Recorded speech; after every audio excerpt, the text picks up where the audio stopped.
গাজার দক্ষিণাঞ্চলে নিরাপদ আশ্রয়ে থাকা অসংখ্য ফিলিস্তিনিদের মধ্যে মোহাম্মদ বারগুত একজন।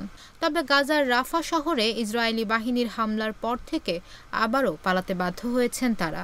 পরিবারের সঙ্গে পায়ে হেঁটে গাজা শহর ছাড়তে বাধ্য হন তিনি। 2023 সালের 11 নভেম্বর আমরা গাজা থেকে বাস্তুচ্যুত হয়েছিলাম। দক্ষিণে একটি নিরাপদ অঞ্চলে আমাদের যাওয়ার নির্দেশ দেওয়া হয়েছিল। 4-5টি পরিবার মিলে আমরা স্কুলটিতে আশ্রয় নিয়েছিলাম, এমনকি বাচ্চাদেরও এসব সহ্য করতে হয়েছিল। খান ইউনিস থেকে তারপর রাফার দক্ষিণে যান এবং 3 মাস রাফাতে অবস্থান করেন। ইসরায়েল রাফাতে তার সামরিক অভিযান জোরদার করার সাথে সাথে বারগুত এবং তার পরিবার আবারও রাফা থেকে পালিয়ে গিয়ে খান ইউনিসের একটি স্কুলে আশ্রয়ে ফিরেছে। তবে সেখানেও লুকানো মাইন বোমার কারণে তারা আতঙ্কিত।